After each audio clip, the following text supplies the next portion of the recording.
session, we will going to discuss a very important conversion, also known as the master organic conversions. तो अगर हम ये conversion सीख जाते हैं तो हम 12th केमिस्ट्री का कोई भी कन्वर्जन जो है चुटकियों में आसानी से जो है कर सकते हैं। तो यहाँ पे इस कन्वर्जन को करने के लिए हम सबसे पहले स्टार्ट करेंगे कैल्शियम कार्बाइड से, जो कि एक इनऑर्गेनिक कंपाउंड है। तो अगर हम कैल्शियम कार्बाइड का यहाँ पे हाइड्रेसिस करते हैं और उसे साथ में हीट करते हैं तो कैल्शियम कार्बाइड जो है यहाँ पे हीट करते हुए वाटर के साथ हाइड्रेसिस कराने पर और कन्वर्जन करके हमें क्या देगा, इथाइन गैस देगा। इथाइन गैस क्या है, एक अनसैचुरेटेड ऑर्गेनिक कंपाउंड है जिसमें carbon between carbon triple bond है। तो अब हम क्या करेंगे, यहाँ पे जैसे ही हमें इथाइन मॉलिक्यूल जब हमें मिल जाता है तो इथाइन मॉलिक्यूल मिलने के बाद हम इसका कॉपर मेटल के प्रेजेंस में पॉलीमेरिडेशन यहाँ पे करेंगे। तो इस पॉलीमेरिडेशन में क्या होता है कि इथाइन के 3 मॉलिक्यूल्स आपस में कंडेंस होते हैं by the alternative single bond and double bond system and it will provide us aromatic compound known as the benzene. तो हमने क्या किया, कैल्शियम कार्बाइड का हाइड्रेसिस किया जिससे हमें क्या मिला, इथाइन मिला। और इथाइन का हमने कॉपर मेटल की प्रेजेंस में क्या किया, पॉलीमेरिडेशन। पॉलीमेरिडेशन क्या होता है, एक ऐसी केमिकल रिएक्शन होती है जिसमें सेम और डिफरेंट टाइप के मॉलिक्यूल्स कंडेंस होकर के एक लार्ज और हैवी मॉलिक्यूल मास वाला कंपाउंड बनाते हैं। जैसे कि यहाँ पे 3 मॉलिक्यूल्स ऑफ इथाइन मिल करके हमें क्या देते हैं, बेंजीन देते हैं। अब यहाँ पे ये सबसे इंपॉर्टेंट कन्वर्जन है, इंपॉर्टेंट कैटेगरी में हमें ध्यान रखना पड़ेगा कि जैसे कि अगर बेंजीन है, अगर हम बेंजीन का ओजोनाइसिस करते हैं and in the presence of a reagent ZnH2, यानी कि सबसे पहले क्या करेंगे, ओजोनाइसिस करेंगे, then followed by the hydrolysis. मतलब इस रिएक्शन को कहते हैं ozonolysis and followed by the hydrolysis. तो पहले बेंजीन की रिएक्शन होगी ओजोन से, उसके बाद बेंजीन ओजोनॉइड बनेगा, देन उसके बाद क्या होता है, इसका हाइड्रोलाइसिस करेंगे तो क्या होता है कि बेंजीन या कोई भी ऐसा ऑर्गेनिक कंपाउंड जिसमें कार्बन बिटवीन कार्बन यहाँ पे मल्टीपल बॉन्ड सिस्टम होता है, तो क्या होता है कि ओजोन मॉलिक्यूल इसके साथ अटैच होकर के इस तरह से ओजोनॉइड का फॉर्म करता है और ओजोनॉइड बन जाने के बाद वो उस मॉलिक्यूल को इक्वल पार्ट्स में डिवाइड कर देता है और वो इक्वल पार्ट जो होते हैं वो एल्डिहाइड जो होते हैं। तो जैसा कि हमें पता है कि हम बेंजीन को इस तरह से कंसिडर करते हैं कि यहाँ पे पाई बॉन्ड है, यहाँ पाई बॉन्ड है और यहाँ पाई बॉन्ड है। तो ओजोन के कितने मॉलिक्यूल यहाँ बेंजीन से अटैच होंगे, एक मॉलिक्यूल तो यहाँ पे अटैच हो जाएगा इस प्लेस पर, इस डबल बॉन्ड में अटैच हो जाएगा, और एक यहाँ पे इस पाई बॉन्ड में अटैच होगा और एक यहाँ पे इस पाई बॉन्ड में अटैच होगा। तो क्या होगा कि यहाँ से इस तरह से सेपरेशन करेगा, एक मॉलिक्यूल यहाँ से निकलेगा एल्डिहाइड का, एक यहाँ से और एक यहाँ से। सो दिस मीन्स यहाँ पे 3 मॉलिक्यूल्स ऑफ एल्डिहाइड, यहाँ पे ये डाई एल्डिहाइड है जिसे हम कहते हैं CHO, सिंगल बॉन्ड CHO, जो कि कहलाता है ग्लाइऑक्सल। तो हमें ध्यान रखना है कि अगर हम बेंजीन का अगर ओजोनाइसिस करते हैं then followed by the hydrolysis, तो क्या होगा कि बेंजीन जो है 3 इक्वल पार्ट्स में हमें ग्लाइऑक्सल प्रोवाइड करेगा। अब जब यहाँ पे हम इस एल्डिहाइड को देखेंगे तो इस एल्डिहाइड में अगर सपोज इसे हम एज अ फंक्शनल ग्रुप अगर यहाँ पे कंसिडर करते हैं तो क्या होगा कि इसके जो यहाँ पे जो रिसेंट या एडजेसेंट जो कार्बन होगा उसे हम क्या कहेंगे, अल्फा कार्बन कहेंगे। और अल्फा कार्बन में जो हाइड्रोजन जो होते हैं वो क्या होते हैं, अल्फा हाइड्रोजन। तो यहाँ पे तो दोनों ही एल्डिहाइड है, यहाँ पे क्या होगा, देखो जैसे कि यहाँ पे CHO ग्रुप है, ये एल्डिहाइड है। अब इसका यहाँ पे जो रिसेंट कार्बन होता है या जो एडजेसेंट कार्बन होता है उसे हम कहते हैं अल्फा कार्बन। और अल्फा कार्बन अगर वहां पे होता है तो क्या होता है कि एल्डिहाइड कौन सी रिएक्शन देते हैं, एल्डोन रिएक्शन देते हैं, हमने प्रीवियस वीडियो में सीखा हुआ है। अगर यहाँ पे अल्फा कार्बन प्रेजेंट नहीं होता है तो कौन सी रिएक्शन होती है, कैनिजारो रिएक्शन। तो यहाँ पे जो रिएक्शन जो होगी बेटा वो कैनिजारो रिएक्शन होगी। तो कैनिजारो रिएक्शन क्या होती थी कि अगर हम एक ऐसा एल्डिहाइड लेते हैं जिसके पास अल्फा हाइड्रोजन एब्सेंट होता है, अल्फा हाइड्रोजन नहीं होता है, वो जो है 50% सोडियम हाइड्रोक्साइड सॉल्यूशन के साथ रिएक्शन करके क्या होता है कि वहां पे 2 मॉलिक्यूल्स एल्डिहाइड के पार्टिसिपेट करते हैं, जिसमें से एक मॉलिक्यूल अपने कॉरेस्पॉन्डिंग अल्कोहल में कन्वर्ट होता है। कॉरेस्पॉन्डिंग का मतलब सेम नंबर ऑफ कार्बन वाले अल्कोहल में कन्वर्ट होता है, और सेकंड जो मॉलिक्यूल है वो ऑक्सीडाइज होकर के पहले तो कार्बोक्सिलिक एसिड बनाता है और फिर यहाँ पे सोडियम मेटल के साथ रिएक्शन करके कार्बोक्सिलिक एसिड का सॉल्ट बनाता है। तो यहाँ पे 2 मॉलिक्यूल्स तो नहीं है, लेकिन एक ही मॉलिक्यूल में यहाँ पे 2 एल्डिहाइड यहाँ पे फंक्शन ग्रुप हमें दिख रहे हैं। तो यहाँ पे क्या होगा कि ये 50% सोडियम हाइड्रोक्साइड के साथ रिएक्शन करके कैनिजारो रिएक्शन देंगे। तो ये जो ऊपर वाला पार्ट है सपोज ये रिड्यूस होता है और रिड्यूस होकर के हमें यहाँ पे एल्कोहलिक पोर्शन यहाँ पे देता है, और नीचे वाला जो एल्डिहाइड ग्रुप जो यहाँ दिख रहा है ये ऑक्सीडाइज होकर के कार्बोक्सिलिक एसिड का सोडियम सॉल्ट यहाँ पे बना देता है। तो इस तरह से यहाँ पे 2 कार्बन के साथ हमें ये कंपाउंड यहाँ पे मिल जाता है। अब हम क्या करेंगे, इस कंपाउंड की रिएक्शन फास्फोरस और हाइड्रोजन आयोडाइड से कराएंगे। And what is the phosphorus and the hydrogen iodide. This is actually reducing agent. ये एक बहुत ही अच्छा रिड्यूसिंग एजेंट है, कह सकते हैं काफी स्ट्रॉन्ग रिड्यूसिंग एजेंट है, जो हमारे इस पर्टिकुलर मॉलिक्यूल को, जो कि 2 कार्बन कंटेन करता है, उसको कॉरेस्पॉन्डिंग एल्केन में कन्वर्ट कर देता है। तो यहाँ पे जितनी भी ऑक्सीजन का जो अमाउंट दिख रहा है वो सब रिड्यूस होकर के यहाँ पे हमें देगा ये इथेन मॉलिक्यूल देगा। ठीक है, तो यहाँ पे जो इससे पहले जो कंपाउंड था इसमें 2 कार्बन थे, और यहाँ पे P प्लस HI जो कि phosphorus, red phosphorus and hydrogen iodide के साथ रिएक्ट करके रिड्यूस होकर के हमें इथेन देता है। एंड इथेन क्या है? इथेन बेसिकली एल्केन मॉलिक्यूल है। अब हमें मास्टर ऑर्गेनिक कन्वर्जन में ध्यान रखना है कि जब भी हम इथेन या कोई भी एल्केन आ जाता है तो बस हमें माइंड में एक ही थॉट याद रखना है। मैंने कई बार पहले प्रीवियस वीडियो में बताया है कि अगर एल्केन होता है और एल्केन से आगे कैसे जाएंगे तो ध्यान रखना है कि हम वहां पे हेलोजन लाइट का यूज करते हैं। हेलोजन लाइट क्या होता है? एक कोई भी हेलोजन गैस लेते हैं लाइक Br2 और Cl2, मतलब क्लोरीन और ब्रोमीन गैस, और सनलाइट की प्रेजेंस में उसकी रिएक्शन कराते हैं, जिससे कि हमारा जो एल्केन होता है वो अपने कॉरेस्पॉन्डिंग अल्काइल हैलाइड में कन्वर्ट हो जाता है। तो जैसे कि यहाँ पे इथीन मॉलिक्यूल जब हेलोजनेशन होगा इन द प्रेजेंस ऑफ सनलाइट तो वो हमें अल्काइल हैलाइड के रूप में क्या देगा? Ethyl chloride. तो यहाँ पे क्या आ गया? इथाइल क्लोराइड आ गया। अब हम ध्यान देंगे अल्काइल हैलाइड आने के बाद जैसे कि वहां पे इथाइल क्लोराइड है तो हम यहाँ पे पोटेशियम हाइड्रोक्साइड सॉल्यूशन यूज करते हैं। पोटेशियम हाइड्रोक्साइड सॉल्यूशन 2 तरह के होते हैं, एक एल्कोहलिक पोटेशियम हाइड्रोक्साइड होता है और एक होता है स्टूडेंट्स अक्वस पोटेशियम हाइड्रोक्साइड। इन दोनों को हम लोग कैसे बनाते हैं कि अगर मान लीजिए कि हमारा एल्कोहल है, मतलब हम टेस्ट ट्यूब लेंगे, टेस्ट ट्यूब में थोड़ा सा एल्कोहल लेंगे लाइक इथेनॉल लेंगे एंड उसमें थोड़ा सा सॉलिड पोटेशियम हाइड्रोक्साइड मिला करके शेक करेंगे तो वो एल्कोहलिक पोटेशियम हाइड्रोक्साइड मिलेगा। अगर वहां पे एल्कोहल की जगह वाटर को एज अ सॉल्वेंट अगर हम यूज करते हैं तो हमें जो पोटेशियम हाइड्रोक्साइड मिलेगा उसे कहेंगे अक्वस पोटेशियम हाइड्रोक्साइड सॉल्यूशन। एंड क्या होगा कि अगर एल्कोहलिक पोटेशियम हाइड्रोक्साइड जो है अगर रिएक्शन करता है तो ये हमें बच्चों एलिमिनेशन रिएक्शन हमें देता है। यहाँ पे होता है एलिमिनेशन, और अगर अक्वस यहाँ पे हम पोटेशियम हाइड्रोक्साइड यूज करते हैं तो सब्स्टिट्यूशन रिएक्शन होती है। अब यहाँ अल्काइल हैलाइड मिलने के बाद क्या होगा? हम इसमें डालेंगे potassium hydroxide solution. And potassium hydroxide solution को 2 तरह से तैयार करते हैं। अगर हम पोटेशियम हाइड्रोक्साइड का solution alcohol as a solvent में अगर प्रिपेयर करते हैं तो उसे बोलते हैं एल्कोहलिक पोटेशियम हाइड्रोक्साइड सॉल्यूशन, और अगर हम पोटेशियम हाइड्रोक्साइड को as a water solvent use करके सॉल्यूशन बनाते हैं तो वो कहलाता है अक्वस पोटेशियम हाइड्रोक्साइड सॉल्यूशन। अब दोनों ही जो है डिफरेंट डिफरेंट वर्क करते हैं। अगर हम एल्कोहलिक पोटेशियम हाइड्रोक्साइड सॉल्यूशन लेते हैं तो वो क्या करता है? वो सब्स्टिट्यूशन रिएक्शन करता है, मतलब कि अल्काइल हैलाइड में जो हाइड्रोजन एटम होता है उसे सब्स्टिट्यूट करके कॉरेस्पॉन्डिंग एल्कोहल बनाता है।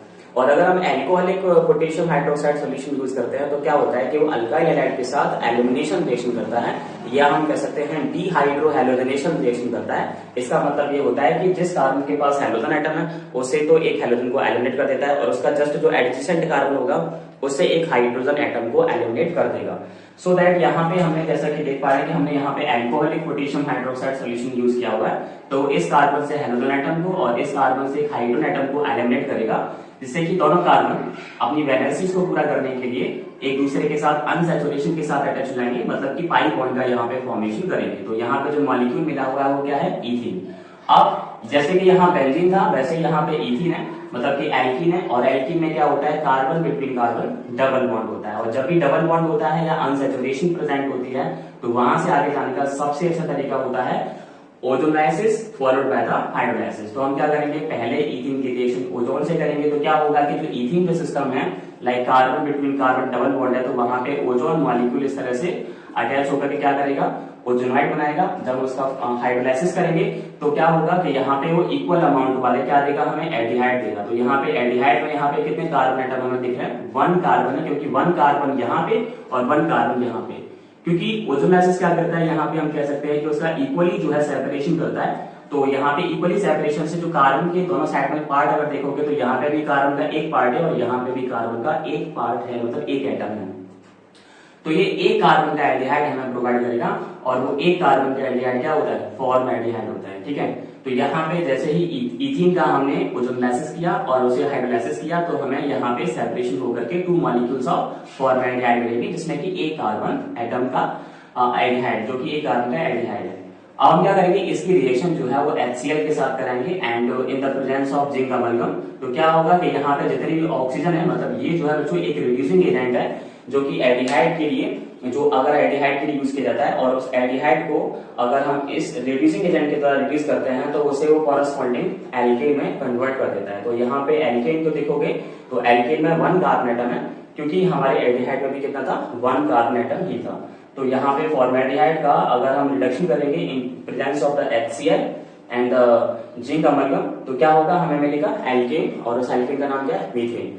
मैंने पहले ही आपको बताया था कि एल्केन मिलेगा तो क्या करेंगे, हेलोजन लाइट डालेंगे वहां पे, यानी कि उसकी रिएक्शन क्लोरीन से करेंगे in presence of halogen light. तो क्या होगा, मीथेन जो कि एल्केन है वो एक कार्बन का एल्केन हैलाइड प्रोवाइड करेगा, लाइक मिथाइल क्लोराइड। ठीक है, अब हम सपोज करते हैं कि हम मिथाइल क्लोराइड में कार्बन इंसर्ट करना चाहते हैं, मतलब कि कार्बन की चेन को इंक्रीज करना चाहते हैं। तो कार्बन की चेन इंक्रीज करने के कई पैटर्न हैं।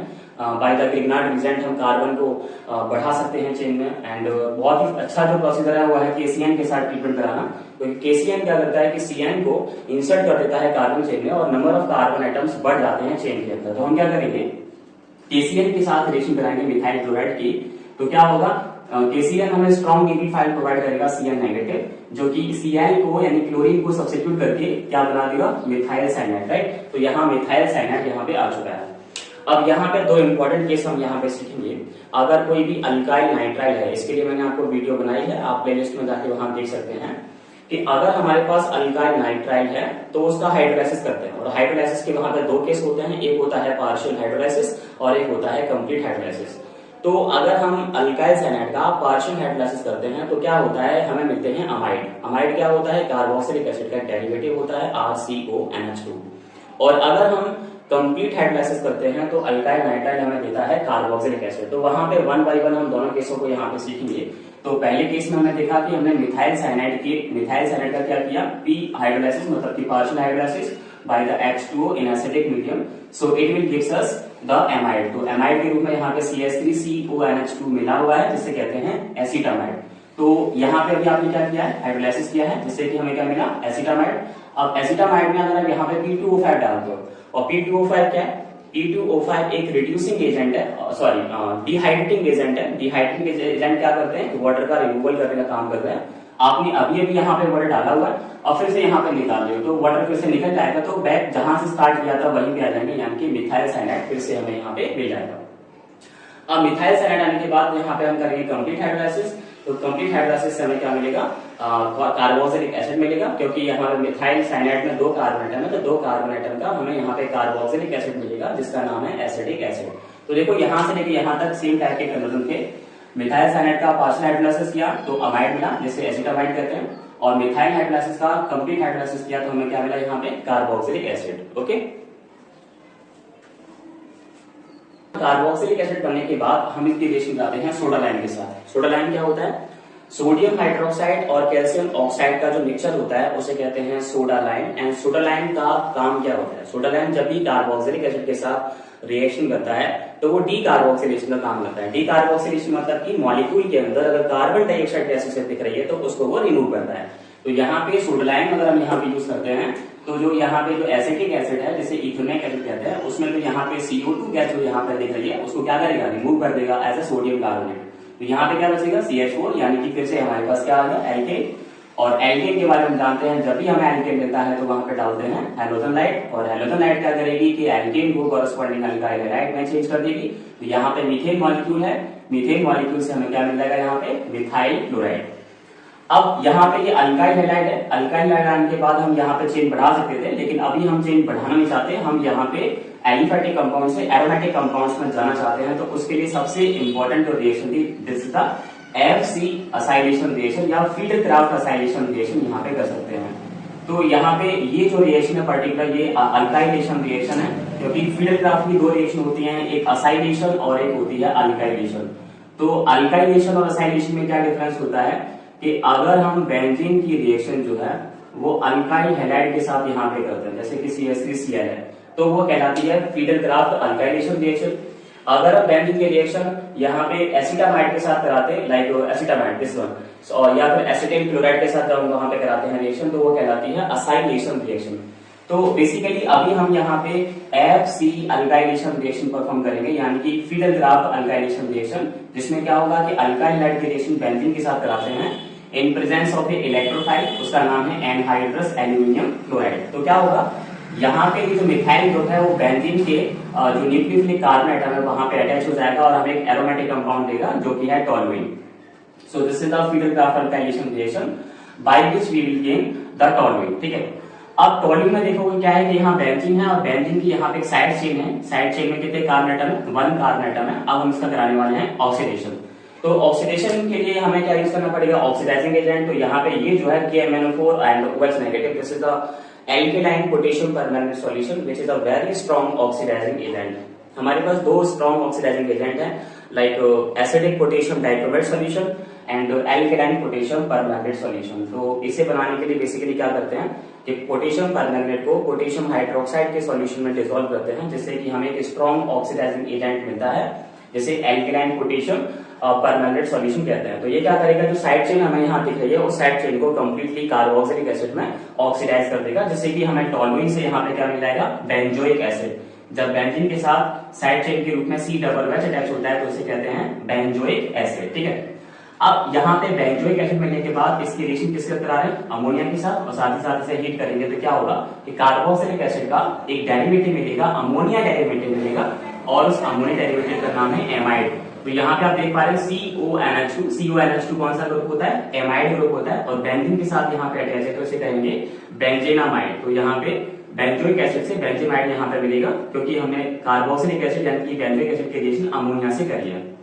अब इसे मिलने के बाद हम इसकी रिएक्शन करा रहे हैं LiAlH4, और इसके बारे में आप बहुत अच्छे से जानते होंगे, आपने पहले पढ़ा भी होगा कि LiAlH4 क्या होता है। ये एक रिड्यूसिंग एजेंट होता है जो कि काफी अमाउंट में हाइड्रोजन प्रोवाइड करता है जिससे कि क्या होगा कि यहाँ पे CONH2 में कार्बन के पास जितनी भी ऑक्सीजन जो आपको दिख रही है वो सारी रिड्यूस हो जाएगी और रिड्यूस होकर के एज अ H2O वो रिमूव हो जाएगी और यो इस कार्बन को रिड्यूस कर देगा इसमें CH2 में, और इस कार्बन के साथ NH2 पहले से अटैच था तो यहाँ पे क्या मिलेगा आपको, अमाइन।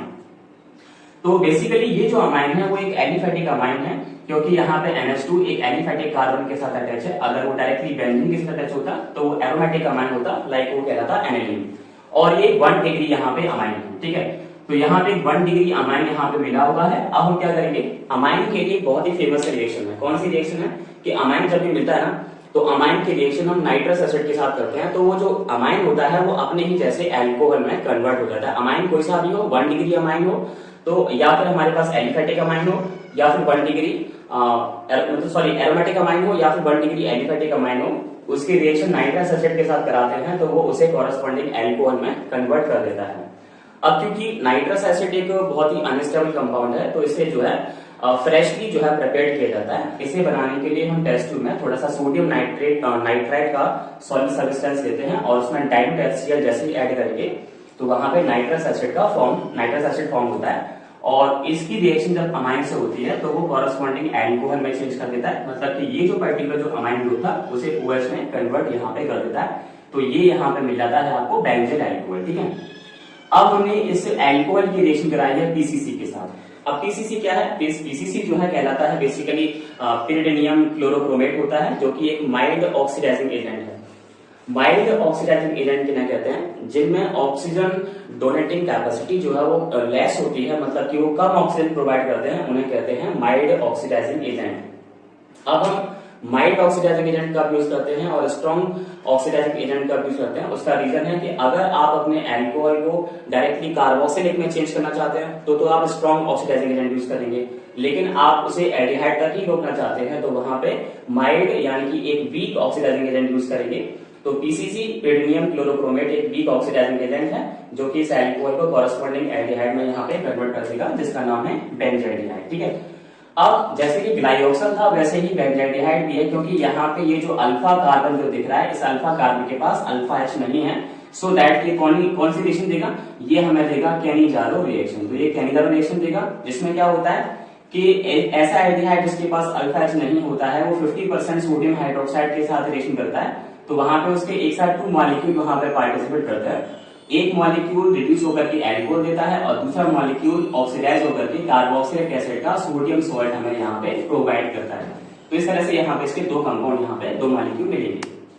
अब यहाँ पे ये एल्कोहल आने के बाद इसकी रिएक्शन हम फिर से KMnO4 नेगेटिव से कराएंगे, यानी कि एल्केलाइन पोटेशियम परमैंगनेट से कराएंगे और साथ ही साथ हीट करेंगे। तो जो एल्कोहल की जो साइड चेन है वो कॉरस्पॉन्डिंग कार्बोक्सिलिक एसिड में चेंज हो जाएगी।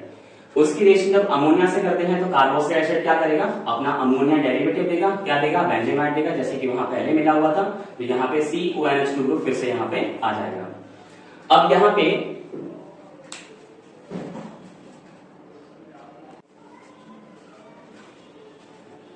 तो यहाँ पे बेंजेमाइड आ जाएगा। अब हम यहाँ पे क्या करेंगे, इसकी रिएक्शन करेंगे Br2 और QH के साथ। देखो Br2 और QH जब एमाइड के साथ रिएक्शन करता है तो हाफमैन रिएक्शन होती है, और इस हाफमैन रिएक्शन में जो Br2 ब्रोमीन और potassium hydroxide as a reagent जब यूज होता है तो इस रिएजेंट को एज अ हिंट हम ताली वाला के नाम से ध्यान रखते हैं।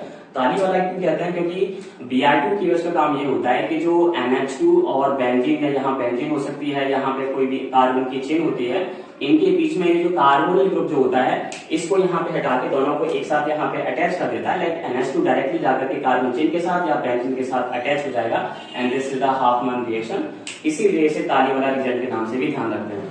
तो NH2 जो ग्रुप है वो डायरेक्टली कहाँ अटैच हो जाएगा, बेंजीन के साथ, यहाँ बेंजीन के साथ यहाँ पे अटैच हो जाएगा। तो अब हमें यहाँ पे क्या मिला, एनिलीन मिल गया, जो कि एक एरोमेटिक अमाइन है। तो मैंने क्या कहा था अभी थोड़ी देर पहले रिएक्शन सिखाई थी कि अगर हमारे पास 1 डिग्री एलिफेटिक अमाइन हो या फिर हमारे पास एरोमेटिक अमाइन हो तो उसकी रिएक्शन नाइट्रस एसिड से करते हैं। और नाइट्रस एसिड कैसे बनाया जाता है, उसे बनाने के लिए NaNO2 और HCl के साथ यहाँ पे रिएक्शन कराते हैं तो नाइट्रस एसिड बन जाता है, जो कि अमाइन को कॉरस्पॉन्डिंग एल्कोहल यानी कि फिनॉल में कन्वर्ट कर देता है। तो एनिलीन से फिनॉल का कन्वर्जन कुछ इस तरह से होगा। अब हम यहाँ पे फिनॉल के साथ, फिनॉल के लिए दो इंपॉर्टेंट रिएक्शंस बहुत ही इंपॉर्टेंट है, जैसे कि एक है कोल्बे-श्मिट रिएक्शन और एक है राइमर-टीमन रिएक्शन। तो यहाँ पे सबसे पहले हम कोल्बे-श्मिट रिएक्शन यहाँ पे परफॉर्म करने वाले हैं। उसके लिए हम क्या करते हैं, फिनॉल की रिएक्शन एक सोडियम हाइड्रोक्साइड सॉल्यूशन और कार्बन डाइऑक्साइड के साथ यहाँ पे करते हैं in presence of acidic medium. तो क्या होता है कि जो फिनॉल का जो यहाँ पे ये जिसे ऑर्थो कार्बन कहते हैं या 1,2 पोजीशन, जो ऑर्थो पोजीशन जो होती है, इस ऑर्थो पोजीशन पे कार्बोक्सिलिक ग्रुप आ जाता है यहाँ पे, जैसे कि यहाँ देख पा रहे हैं। तो इस तरह से यहाँ पे 1,2 यहाँ पे दो फंक्शन ग्रुप मिलते हैं, यहाँ पे 1 पे कार्बोक्सिलिक एसिड है एंड 2 पे यहाँ पे हाइड्रोक्सी। इस कंपाउंड को हम कहते हैं सैलिसिलिक एसिड। तो कोल्बे-श्मिट रिएक्शन में क्या होता है कि अगर हम फिनॉल की रिएक्शन सोडियम हाइड्रोक्साइड का और कार्बन डाइऑक्साइड से कराते हैं तो वहां पे हमें salicylic acid as a main product हमें मिलता है, and this reaction known as the Kolbe Schmitt reaction which is a named reaction and also a important reaction. अब यहाँ पे क्या होगा, यहाँ पे दो चीजें मैं ध्यान रखनी होगी। देखो यहाँ पे इस जगह कार्बोक्सिलिक एसिड है और यहाँ पे क्या है, OH है, ठीक है। अगर हम इसकी रिएक्शन यहीं पे अगर जिंक मेटल के साथ कराते हैं तो जिंक मेटल का काम ये होता है कि वो हाइड्रोक्सिल जो ग्रुप होता है उसकी ऑक्सीजन लेके अलग हो जाता है, तो मतलब यहाँ पे OH हट जाएगा। लेकिन हमने यहाँ पे क्या किया हुआ है, हमने तो यहाँ पे सोडा लाइम यूज किया हुआ है, और सोडा लाइम क्या होता है, कैल्शियम ऑक्साइड और सोडियम हाइड्रोक्साइड का मिक्सचर होता है, जो कि क्या करता है कि कार्बोक्सिलिक एसिड में जो भी CO2 मॉलिक्यूल होता है उसे वहां से हटा देता है। तो यहाँ बचेगा H, जो कि इसी पोजीशन पे आ जाएगा। तो वापस से हमें क्या मिल जाएगा, फिनॉल। तो देखो फिनॉल से स्टार्ट करके वापस फिनॉल कैसे बनाएंगे, पहले हम यहाँ फिनॉल लेंगे, उसके साथ KSR करेंगे। KSR का मतलब कोल्बे-श्मिट रिएक्शन करेंगे, जिससे कि हमें सैलिसिलिक एसिड मिलेगा, और सैलिसिलिक एसिड की रिएक्शन हम करेंगे सोडा लाइम के साथ, तो हमें वापस से क्या मिल जाएगा, फिनॉल मिल जाएगा, ठीक है। अब फिनॉल मिलने के साथ हम यहाँ पे फिनॉल की एक और इंपॉर्टेंट कन्वर्जन की बात करेंगे, जिसे कहते हैं रीमा-टीमा या फिर राइमर-टीमन रिएक्शन कहते हैं। और राइमर-टीमन रिएक्शन में क्या होता है कि फिनॉल की रिएक्शन क्लोरोफॉर्म और पोटेशियम हाइड्रोक्साइड के साथ यहाँ पे कराते हैं। पोटेशियम हाइड्रोक्साइड यहाँ पे अक्वेस होता है, एंड रिएक्शन कराने पर क्या होता है कि यहाँ पे जो सेकंड पोजीशन जो होती है 1,2 पोजीशन जो होती है, सेकंड पोजीशन पे यहाँ पे एल्डिहाइड ग्रुप जो है वो आ जाता है। तो एल्डिहाइड ग्रुप आ जाने से यहाँ पे जो कंपाउंड मिलता है इसे कहते हैं सैलिसिल एल्डिहाइड, ठीक है। तो हमने देखा कि अगर हम फिनॉल की रिएक्शन कोल्बे-श्मिट रिएक्शन करते हैं तो हमें salicylic acid as a main product हमें मिलता है, और जब हम राइमर-टीमन रिएक्शन करते हैं तो हमें सैलिसिल एल्डिहाइड यहाँ पे मिल जाता है। अब हम यहाँ पे सैलिसिल एल्डिहाइड की रिएक्शन जिंक डस्ट के साथ करेंगे। तो जिंक डस्ट क्या करता है, मैंने बताया था कि यहाँ पे जो OH होता है उसकी ऑक्सीजन लेकर के जिंक ऑक्साइड यहाँ पे बना लेता है और वो हाइड्रोजन वहीं पे अटैच हो जाता है। तो बेसिकली यहाँ पे क्या मिलेगा, बेंजोएल्डिहाइड। अब यहाँ पे बेंजोएल्डिहाइड क्या है, एक टाइप का एल्डिहाइड है। इसकी रिएक्शन हम किसके साथ करा रहे हैं, टॉलरेंस रीजन के साथ करा रहे हैं। और टॉलरेंस रीजन क्या होता है, अमोनिकल बेसिकली या basic ammoniacal silver nitrate solution होता है, जो कि क्या है, एक माइल्ड ऑक्सीडाइजिंग यहाँ पे एजेंट है, जो कि एल्डिहाइड को अपने कॉरस्पॉन्डिंग कार्बोक्सिलिक में चेंज कर देता है, ठीक है। तो हमने एल्डिहाइड की रिएक्शन टॉलरेंस रीजन के साथ की। तो इस एल्डिहाइड को उसने कार्बोक्सिलिक एसिड में चेंज किया, तो बेंजाल्डिहाइड से हमें क्या मिला, बेंजोइक एसिड मिला। अगर ये एसिड है, इसकी रिएक्शन एक बेस के साथ कराते हैं तो हमें क्या मिलेगा, सॉल्ट। यहाँ पे सोडियम बेंजोएट यहाँ पे मिला हुआ है। अब इसकी रिएक्शन हम करेंगे मिथाइल आयोडाइड के साथ, तो क्या होगा, यहाँ पे बायोमॉलिक्यूलर सब्स्टिट्यूशन रिएक्शन होगी, या जैसे SN2 रिएक्शन भी कहते हैं। तो इस रिएक्शन में क्या होगा कि ये जो सोडियम यहाँ पे आपको मेटल दिख रही है, वो क्या करेगा, सोडियम इस आयोडीन के साथ मिक्स करके sodium iodide as a salt बनाएगा, और मिथाइल ग्रुप यहाँ पे Na की जगह प्लेस पे आ जाएगा। तो यहाँ पे एक तरह से हमें ईस्टर जो है, फिनाइल ईस्टर का फॉर्मेशन हो जाएगा। अब ये एक जो फिनाइल ईस्टर जो मिला हुआ है, इसकी रिएक्शन फिर से हम किससे कराते हैं, रेड फास्फोरस और हाइड्रोजन आयोडाइड से करेंगे, जो कि क्या है, एक स्ट्रॉन्ग रिड्यूसिंग एजेंट है। और ये इस पूरे ईस्टर में जितनी भी ऑक्सीजन आपको दिख रही है, ये वाली ऑक्सीजन और ये ऑक्सीजन, इस सबको एज अ वाटर यहाँ पे जो है रिड्यूस करके बाहर निकाल देगा, ऑक्सीजन को बाहर निकाल देगा, और जो मिथाइल ग्रुप है वो डायरेक्टली बेंजीन के साथ टच हो जाएगा, तो हमें क्या मिल जाएगा, टोल्यूइन। ठीक है, टोल्यूइन आने के बाद फिर से हम क्या करेंगे, एल्केनाइन पोटेशियम परमानेंट के साथ रिएक्शन करेंगे, जिससे कि हमें मिलेगा बेंजोइक एसिड मिलेगा। एंड बेंजोइक की रिएक्शन किससे करेंगे, सोडालाइन के साथ फिर से करते हैं, तो क्या होगा, यहाँ पे डी कार्बोक्सिलेशन होगा, CO2 गैस का रिमूवल हो जाएगा, माइनस यहाँ पे CO2 यहाँ पे हो जाएगा, और H यहीं पे रह जाएगा, तो क्या मिल जाएगा, बेंजीन। और बेंजीन के साथ रिएक्शन ऊपर हम परफॉर्म कर चुके हैं कि बेंजीन की रिएक्शन अगर ओजोन के साथ कराते हैं, क्योंकि बेंजीन में क्या होता है, अल्टरनेटिव डबल बॉन्ड होते हैं 3 टाइम्स, तो यहाँ पे 3 टाइम्स आपको ग्लाइऑक्साइड यहाँ पे मिल जाएगा। अब यहाँ पे ग्लाइऑक्साइड की रिएक्शन NH2 के साथ करते हैं, जो कि कहलाता है हाइड्रोजिन। तो ये हाइड्रोजिन है बेसिकली, और इसे एक्वस पोटेशियम हाइड्रोक्साइड के साथ यहाँ पे रिएक्शन करते हैं। तो इसमें 2 कार्बन थे ग्लाइऑक्साइड में, तो ये हमें रिड्यूस करके 2 कार्बन का एल्केन हमें प्रोवाइड करता है, मतलब कि इथेन मॉलिक्यूल हमें प्रोवाइड करता है। अब यहाँ पे एल्केन बनने के बाद क्या होता है, फिर से क्या करेंगे, हेलोजन लाइट डालेंगे। हेलोजन लाइट का मतलब हेलोजन और नाइट की प्रेजेंस में रिएक्शन करेंगे, तो हमें क्या मिलेगा, कॉरेस्पॉन्डिंग अल्काइल हैलाइड मिलेगा, जिसका नाम है इथाइल क्लोराइड। फिर उसकी रिएक्शन कराएंगे पोटेशियम हाइड्रोक्साइड और अक्वेस पोटेशियम हाइड्रोक्साइड के साथ। तो अक्वेस पोटेशियम हाइड्रोक्साइड के साथ क्या होता है, सब्स्टिट्यूशन रिएक्शन होती है, और सब्स्टिट्यूशन में क्या होगा कि ये जो Cl है, ये इस OH के साथ सब्स्टिट्यूट हो जाएगा, तो यहाँ पे हमें क्या मिलेगा, कॉरेस्पॉन्डिंग एल्कोहल। अब इस एल्कोहल की रिएक्शन PDC के साथ कराते हैं। PDC क्या होता है, पेरिटोनियम डाइक्रोमेट होता है, जो कि एक माइल्ड ऑक्सीडाइजिंग एजेंट है, like tolerance agent and like PCC की तरह एक माइल्ड ऑक्सीडाइजिंग एजेंट है, जो कि एल्कोहल को सिर्फ एल्डिहाइड तक ही ऑक्सीडाइज कर सकता है, एल्कोहल कार्बोक्सिलिक तक नहीं पहुंचाता है। और यहाँ पे ये जो एल्डिहाइड है, इसका नाम है एसिटाल्डिहाइड, और एसिटाल्डिहाइड में देखोगे कि यहाँ पे अल्फा कार्बन है, और अल्फा कार्बन के साथ यहाँ पे 3 हाइड्रोजन है, जो कि अल्फा हाइड्रोजन कहलाते हैं। एसिटाल्डिहाइड मिलने के बाद हम ये देखेंगे कि हमारे एल्डिहाइड में यहाँ पे अल्फा हाइड्रोजन प्रेजेंट है, तो अल्फा हाइड्रोजन प्रेजेंट होने के केस में क्या होता है कि एल्डोल रिएक्शन देता है एल्डिहाइड, और एल्डोल रिएक्शन में क्या करते हैं कि एसिटाल्डिहाइड की रिएक्शन अगर हम डाइल्यूट सोडियम हाइड्रोक्साइड सॉल्यूशन से करते हैं, तो हमें यहाँ पे इसके 2 मॉलिक्यूल्स आपस में अटैच होकर के हमें बीटा हाइड्रोक्सी ब्यूटाराल्डिहाइड प्रोवाइड करते हैं, जो कि कहलाता है एल्डोल। इसकी मैकेनिज्म के लिए मैंने एक वीडियो बनाई हुई है, तो आप प्लेलिस्ट में जाकर के इसके लिए वीडियो आप यहाँ पे चेक कर सकते हैं कि जिनके पास अल्फा H होता है, वो डाइल्यूट सोडियम हाइड्रोक्साइड या बेस के साथ रिएक्शन करके एल्डोल देते हैं, और इस एल्डोल का नाम यहाँ पे बीटा हाइड्रोक्सी ब्यूटाराल्डिहाइड है। अब हम इसकी रिएक्शन फास्फोरस और हाइड्रोजन आयोडाइड से कराएंगे, जो कि एक स्ट्रॉन्ग रिड्यूसिंग एजेंट है, जो कि यहाँ पे जितनी भी ऑक्सीजन आपको दिख रही है, वो सबको यहाँ पे रिड्यूस करके यहाँ पे एज अ वाटर यहाँ पे से सेपरेट करेगा, और यहाँ पे जितने भी कार्बन है उतने कार्बन का यहाँ पे क्या प्रोवाइड करेगा, एल्केन यहाँ प्रोवाइड करेगा। अब ये एल्केन मिलने के बाद हम क्या करेंगे, हेलोजन लाइट के साथ रिएक्शन करेंगे, तो यहाँ पे 2 ब्रोमो यहाँ पे ब्यूटेन यहाँ पे मिलेगा, क्योंकि यहाँ पे सेकंड नंबर के कार्बन से Br यहाँ पे अटैच है। उसके बाद हम क्या करेंगे, इसकी रिएक्शन करेंगे किसके साथ, पोटेशियम हाइड्रोक्साइड, जो कि अल्कोहलिक पोटेशियम हाइड्रोक्साइड है, जो कि क्या करता है, एलिमिनेशन रिएक्शन देता है। तो इस कार्बन के पास Br है, और इस वाले का जिसका जो एडजेसेंट कार्बन है, वहां पे एक हाइड्रोजन यहाँ पे एलिमिनेट होगा, यहाँ से Br, तो मतलब यहाँ पे HBr यहाँ पे एलिमिनेट होगा, और इन दोनों कार्बन यानी 1 और 2 एंड 3 कार्बन के साथ यहाँ पे अनसैचुरेशन आ जाएगा, मतलब कि यहाँ पे एल्कीन बन जाएगा। अब इस एल्कीन बनने के बाद यहाँ पे क्या होगा कि इसकी रिएक्शन हम करेंगे ओजोन के साथ। हमने कई बार सीखा हुआ कि एल्कीन मिलने के बाद हम उसका ओजोनाइसिस करते हैं and followed by the hydrolysis. तो वो क्या करता है कि एल्कीन को यहाँ पर 2 इक्वल पार्ट्स में सेपरेट करता है, और इक्वल पार्ट में जितने भी यहाँ पे कार्बन जो हमें देखते हैं, जैसे कि यहाँ पे इस वाले पार्ट में भी 2 कार्बन एटम है, और यहाँ पे भी 2 कार्बन एटम है, तो 2 कार्बन एटम का यहाँ पे एल्डिहाइड हमें यहाँ प्रोवाइड करेगा। और 2 कार्बन का एल्डिहाइड क्या होता है, एसिटाल्डिहाइड। एसिटाल्डिहाइड के साथ यहाँ पे हम हेलोफॉर्म रिएक्शन परफॉर्म करेंगे, जिसमें हम क्या करते हैं, एक ऐसा एल्डिहाइड जिसके पास अल्फा H होता है, वो आयोडीन और सोडियम हाइड्रोक्साइड के साथ रिएक्शन करके हमें हेलोफॉर्म देता है, लाइक CHCl3, जिसे क्लोरोफॉर्म कहते हैं। और यहाँ पे साइड प्रोडक्ट के रूप में यहाँ पे सोडियम फॉर्मेट हमें प्रोवाइड करेगा। तो क्लोरोफॉर्म की रिएक्शन जब सिल्वर मेटल के साथ कराते हैं एंड उसे हीट करते हैं तो जितनी भी इसमें क्लोरीन होती है वो सिल्वर के साथ मिलकर के यहाँ पे AgCl बना देती है और यहाँ पे इसके 2 मॉलिक्यूल अटैच होकर के यहाँ पे इथाइन का फॉर्मेशन करते हैं। इथाइन क्या है, एक अल्काइन है और अल्काइन के लिए बहुत ही फेमस रिएक्शन है। ये काफी इंपॉर्टेंट रिएक्शन है क्योंकि अल्काइन से हम एसिटाल्डिहाइड कैसे बनाते हैं ऐसा कभी पूछा जाता है, तो इसके लिए हम करते हैं H2O रिएक्शन जो कहलाता है हाइड्रोबोरेशन ऑक्सीडेशन रिएक्शन।